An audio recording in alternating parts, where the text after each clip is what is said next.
In May 2014, PSE&G received approval for its Energy Strong program to protect its electric and gas systems against the kind of severe weather we experienced with Superstorm Sandy. We've made a lot of progress on this work to date.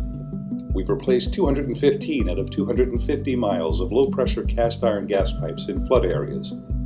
We've completed or begun work to raise, relocate, or eliminate 14 switching and substations damaged by flooding. And we've installed more than 300 smart technology controls to more quickly deploy repair teams.